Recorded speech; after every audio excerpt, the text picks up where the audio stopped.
साध संगत जी, the inspired stories channel पर आपका बहुत बहुत स्वागत है। वीडियो शुरू करने से पहले कृपया आप मेरे चैनल को सब्सक्राइब जरूर करें और साथ में बेल आइकन को भी दबा दें ताकि मेरे नए वीडियो का नोटिफिकेशन आपको मिल जाए। और अगर वीडियो अच्छा लगे तो कृपया लाइक, कमेंट और ज्यादा से ज्यादा शेयर करें। अब देर न करते हुए आज की कहानी शुरू करते हैं। साध संगत जी, नाम जप करने से क्या होता है? क्या नाम जपने से हमारे जीवन की परेशानियां खत्म हो जाती है? और क्या नाम जपने से हमें मोक्ष की प्राप्ति होती है? क्या अंतिम समय में किया गया नाम जप हमें परमात्मा से मिला देता है? ऐसे बहुत से सवाल हम लोगों के अंदर हैं। साध संगत जी, जब से ये सृष्टि बनी है तब से मनुष्य यहीं पर भटक रहा है। वो एक शरीर छोड़ता है तो दूसरा धारण कर लेता है, फिर दूसरे से तीसरा। इस तरह मनुष्य शरीर बदलता ही रहता है। और ये शरीर, जिसे साधु महात्माओं ने कपड़े भी कहा है, उनका मतलब ये है कि आत्मा अजर अमर है। आत्मा कभी नहीं मरती, बस वो एक जन्म से दूसरे जन्म तक इस शरीर के कारण सफर करती है। कभी हमें इंसान रूपी जन्म मिलता है तो कभी जानवर का, पशु पक्षी का या फिर घास फूस का। और कुछ मनुष्य तो ऐसे हैं जिन्हें प्रेत योनि भी मिलती है। इस तरह मनुष्य सदियों से इसी दुनिया में भटक रहा है। उसे अपनी मुक्ति का कोई साधन नजर नहीं आता, और जो नजर आता है उस पर वो इतनी जल्दी विश्वास नहीं करता। इस दुनिया में दो तरह के लोग हैं। एक, जिन्हें हम आस्तिक कहते हैं। आस्तिक वो लोग होते हैं जो भगवान पर पूरी श्रद्धा से विश्वास करते हैं और बिना नागा भगवान को याद भी करते हैं और रोज उनका नाम भी जपते हैं। दूसरे लोग, जिन्हें हम नास्तिक कहते हैं। नास्तिक वो लोग होते हैं जो भगवान के अस्तित्व को ही नकार देते हैं। ऐसे लोग आज में जीते हैं। वो हमेशा यही कहते हैं कि कल किसने देखा है। साध संगत जी, लेकिन हमें कल को देखना होगा और हमें ऐसे काम करने होंगे ताकि हम इस दुनिया में वापस न आ सके और वापस परमपिता परमात्मा से जाकर मिल सके। इसके लिए हमें क्या करना होगा, ये आज की कहानी में जानते हैं। साध संगत जी, नाम जपने से हमारे अंदर क्या परिवर्तन आते हैं, हमारे जीवन में क्या क्या होता है और हम किन चीजों से बच जाते हैं, ये सब आज की कहानी में पता चलेगा। साध संगत जी, अब देर ना करते हुए आज की कहानी शुरू करते हैं। साध संगत जी, साधु संत हमेशा कहते हैं कि नाम जप के बिना हमारी मुक्ति नहीं हो सकती और ना ही इससे बढ़कर कोई साधना है। आज के समय में मनुष्य बहुत ही दुखी और परेशान है। क्या इन सभी परेशानियों का हल नाम जप में है? और क्या कोई भी मनुष्य नाम जप कर सकता है? अगर कर सकता है तो उसे किस नाम का जाप करना चाहिए? क्या हम किसी भी भगवान का नाम जप सकते हैं या फिर गुरु के द्वारा दिया गया नाम ही सबसे उत्तम होता है? क्या अंतिम समय में किए गए नाम जाप से मनुष्य को मुक्ति मिलती है? साध संगत जी, इन सभी का जवाब आपको इस कहानी में मिलेगा। साध संगत जी, एक बार रात के समय महात्मा जी भगवान का नाम जपते हुए अपने शिष्य के साथ जंगल से जा रहे थे। जंगल बहुत ही भयानक था। शिष्य को इस बात का डर था कि कहीं कोई जंगली जानवर उन पर हमला न कर दे। लेकिन महात्मा जी इन सब चीजों से बेखबर अपनी मस्ती में भगवान का नाम लेते हुए चले जा रहे थे। महात्मा हमेशा अपने शिष्य के साथ इसी तरह से लोगों को उपदेश देने के लिए यात्रा करते रहते थे। वो महात्मा कभी भी एक स्थान पर ज्यादा देर नहीं रुकते थे। वो भगवान के प्रेमी थे और कीर्तन के द्वारा लोगों को उपदेश देते थे। उनका कीर्तन सुनकर लोग बहुत खुश होते थे। महात्मा के मुख से हमेशा भगवान के नाम का जाप चलता ही रहता था और महात्मा लोगों को भी नाम जपने का उपदेश देते थे और उनको बताते थे कि नाम जप के बिना उनकी मुक्ति नहीं हो सकती। महात्मा चलते चलते इतने ज्यादा भक्ति में खो गए कि वो घने जंगल में पहुंच गए और रास्ता भटक गए, लेकिन इस बात की उनको कोई फिक्र नहीं थी। वो तो बस चलते ही जा रहे थे। तभी महात्मा और उनके शिष्य को दूर रोशनी नजर आई। महात्मा अपने शिष्य के साथ उसी तरफ चलने लगे। शिष्य को थोड़ा डर लग रहा था, लेकिन जब उसने महात्मा को उधर जाते हुए देखा तो वो भी बिना सवाल किए उनके पीछे पीछे चल दिया। जब वो थोड़ा आगे गए तो उन्होंने देखा कि वहाँ पर संगीत बज रहा था और साथ में नाच गाना भी हो रहा था। जब महात्मा जी थोड़ा और पास गए तो उन्होंने देखा कि बहुत सारे आदमी और औरतें शराब के नशे में नाच रहे थे और खुश हो रहे थे। महात्मा ने ध्यान से देखा तो उन्हें महसूस हुआ कि ये मनुष्य नहीं बल्कि प्रेत आत्माएं हैं। शिष्य ये देखकर बहुत डर गया, लेकिन वो कुछ बोला नहीं, बस चुपचाप सब देखता रहा। तभी भीड़ में से एक प्रेत निकल कर आया और उसने महात्मा का हाथ पकड़ा और बोला, ऐ मनुष्य, हमारे राजा तुम्हें बुला रहे हैं, चलो मेरे साथ। महात्मा उसकी बात सुनकर मुस्कुरा दिए और उसके साथ चल दिए। शिष्य प्रेत आत्मा को देखकर पत्थर के बुत की तरह खड़ा रह गया।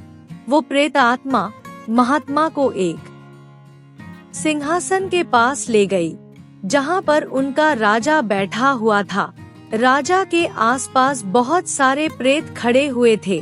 प्रेतराज ने महात्मा से पूछा, तुम इस तरफ क्यों आए हो?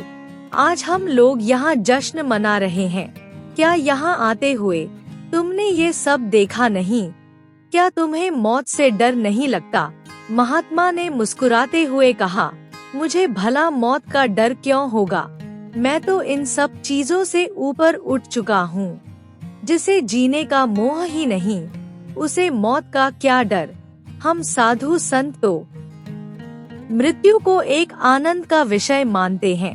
मृत्यु तो केवल शरीर परिवर्तन होता है, जो कि प्रारब्ध कर्म के बिना किसी का नहीं हो सकता। प्रेतराज उसकी बात सुनकर बोला, क्या तुम्हें पता है कि हम कौन हैं? महात्मा ने कहा, हाँ मैं जानता हूँ कि तुम कौन हो। तुम केवल एक हवा हो, जिसे दुनिया के लोग प्रेत आत्मा कहते हैं। महात्मा की बात सुनकर प्रेतराज बोला, तब तो तुम्हें ये भी पता होगा कि मनुष्य हमारे नाम से भी कांपता है। तब उसकी बात सुनकर महात्मा बोले, प्रेतराज, मुझे मनुष्यों में गिनने की गलती मत करना।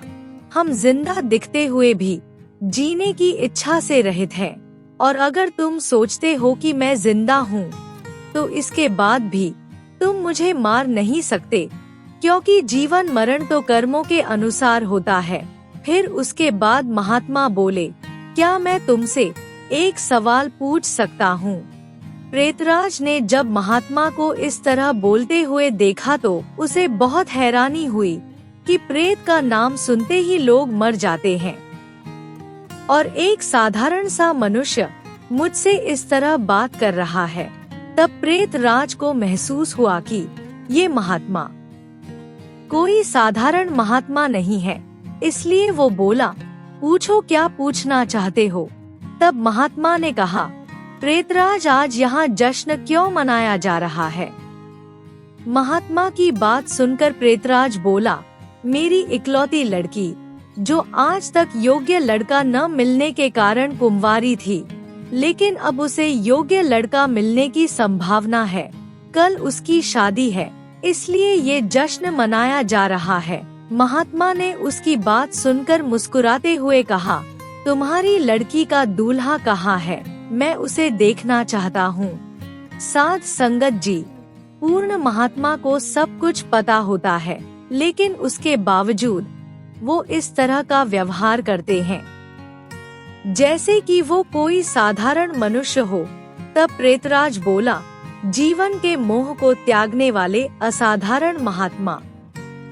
जी, वो मनुष्य अभी तक हमारी तरह प्रेत योनि में नहीं आया। वो पास के गांव में रहने वाले एक अमीर आदमी का बेटा है, लेकिन वो बहुत ही दुराचारी और दुष्ट इंसान है और इसलिए उसे एक भयानक बीमारी हो गई है और कल शाम से पहले उसकी मौत हो जाएगी और फिर उसके बाद उसे प्रेत योनि मिलेगी। तब मेरी लड़की की शादी उसके साथ होगी। इसलिए आज पूरी रात हम शराब पीकर इस बात की खुशी मनाएंगे।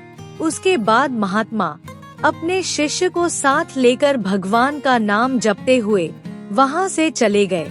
महात्मा के शिष्य को अभी तक कुछ भी समझ नहीं आ रहा था। वो एक पत्थर की तरह महात्मा के पीछे खिंचा चला गया। महात्मा पास वाले गांव में पहुँचे, तब तक सुबह हो गई थी। वहाँ उन्होंने एक गांव वाले से पूछा, क्या इस गांव में किसी धनी आदमी का बेटा बीमार है? गांव वाले ने बताया कि हाँ महाराज, हमारे गांव के सबसे बड़े सेठ का बेटा 1 साल से बीमार है। बहुत इलाज कराने के बाद भी वो ठीक नहीं हुआ। महात्मा ने उस आदमी का धन्यवाद दिया और उस धनी आदमी का घर पूछते हुए उसके घर जा पहुँचे। वहाँ जाकर उन्होंने देखा सेठ के बेटे की हालत बहुत खराब थी। वो अंतिम सांसें गिन रहा था। लेकिन जब सेठ और उसकी पत्नी ने महात्मा को देखा तो उन्हें आशा की एक किरण नजर आई।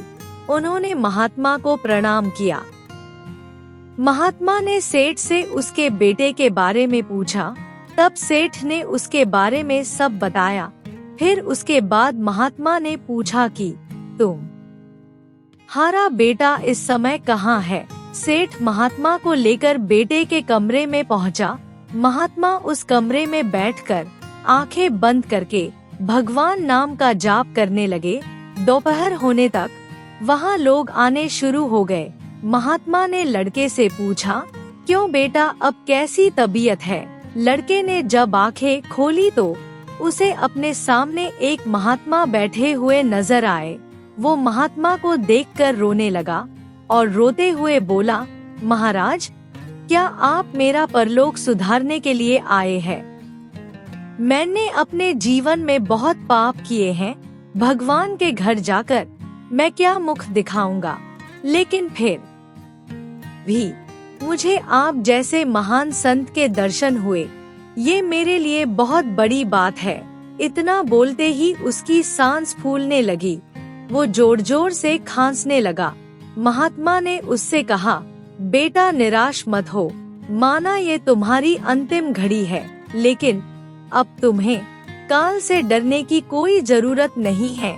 अब तुम आंखें बंद करके सच्चे मन से भगवान का नाम जपना शुरू कर दो, क्योंकि भगवान का नाम सभी बुरे कर्मों को खत्म कर देता है। महात्मा ने लड़के के कान में भगवान के नाम का जाप किया। शाम होते होते लड़के की बीमारी बहुत ज्यादा बढ़ गई। आसपास से वैद्य हकीम बुलाए गए। सब ने अपनी तरफ से बहुत कोशिश की, लेकिन कोई फायदा नहीं हुआ। उसके बाद महात्मा को लगा कि इसका अंतिम समय आ गया है। तब महात्मा ने थोड़ा नीचे झुककर उसके कान में फिर से उसे भगवान का नाम जप करने की याद दिलाई। जैसे ही लड़के ने भगवान के नाम का जाप शुरू किया, उसी समय उसकी मृत्यु हो गई। लोगों ने रोना धोना शुरू कर दिया। उसके अंतिम संस्कार की तैयारी शुरू हो गई।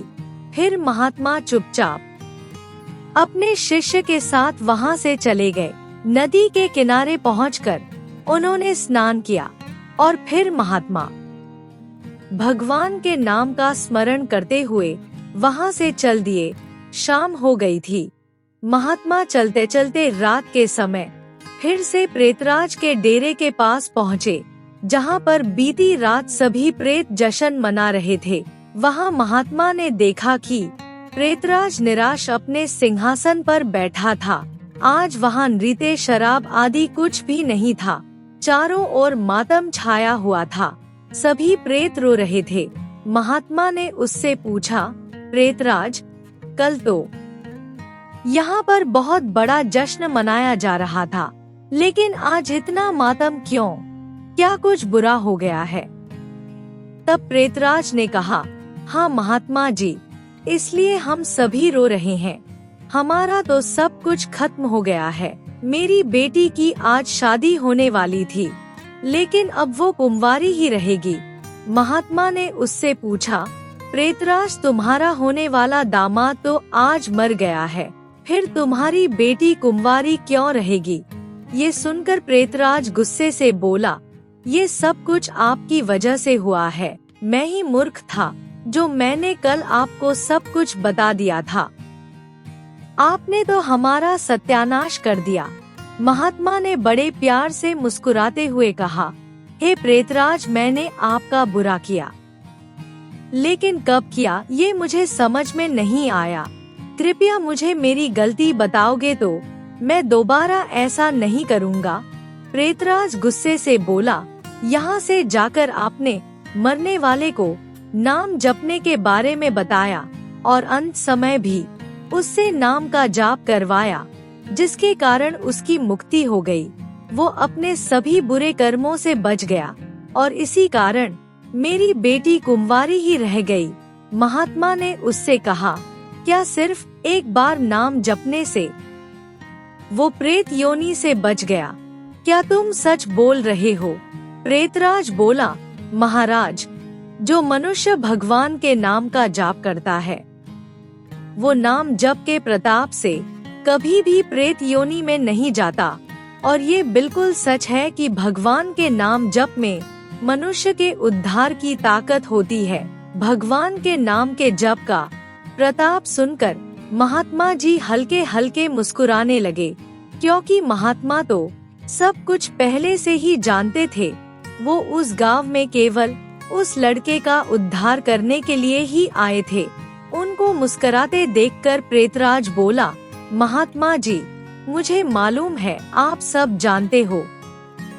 अब एक कृपा हमारे ऊपर भी कर दो। मुझे और मेरे साथियों को भी प्रेत योनि से मुक्ति दिला दो। हम सब ना जाने कब से इस योनि में भटक रहे हैं। महात्मा को उस पर दया आ गई और फिर महात्मा वही पेड़ के नीचे समाधि लगाकर बैठ गए और नाम जपने लगे और तब तक जपते रहे जब तक सुबह ना हो गई। सुबह जब महात्मा की आँख खुली तो वहाँ पर कोई भी प्रेत नहीं था, क्योंकि महात्मा के जप करने से वो सभी प्रेत योनि से मुक्ति पा चुके थे। महात्मा वहाँ से उठे, भगवान का नाम लेते हुए वहाँ से चल दिए। साध संगत जी, नाम जप से बड़ी कोई साधना नहीं है। आप अपने जीवन में सभी काम करते हुए भी नाम जप सकते हैं। नाम जप के लिए कोई खास जगह या कोई विशेष समय नहीं होता। आप किसी भी समय किसी भी जगह नाम जप सकते हो। साध संगत जी, मेरा सभी से यही कहना है कि सभी को बिना नागा नाम जपना चाहिए, क्योंकि 84 से निकलने का केवल यही एक साधन है। सदियों से साधु महात्मा इस दुनिया में आते रहे हैं और उन्होंने यही उपदेश दिया है कि भगवान के नाम का जाप करते रहो, क्योंकि नाम जप के बिना कोई भी मनुष्य संसार के भवसागर को पार नहीं कर सकता। चाहे जितनी भी पूजा कर लो, चाहे कितने भी पुण्य कर लो, लेकिन परमात्मा की प्राप्ति का सिर्फ एक ही उपाय है और वो है नाम जपने का।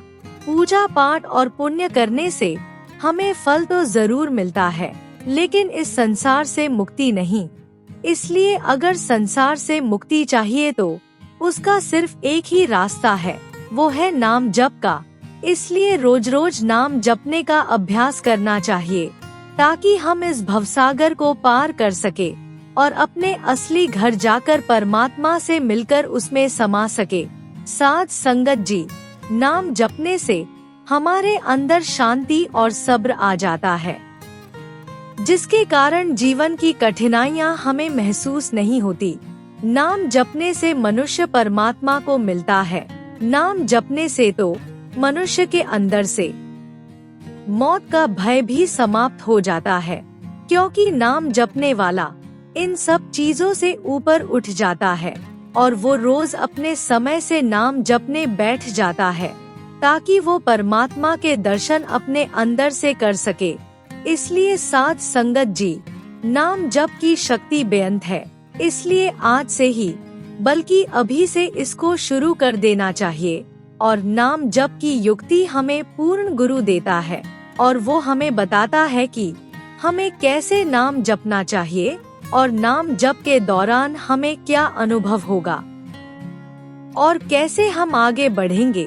साध संगत जी, अगर आपको ये कहानी अच्छी लगी हो तो कृपया लाइक, कमेंट और शेयर जरूर करें। आपके प्यार और स्नेह के लिए बहुत बहुत धन्यवाद।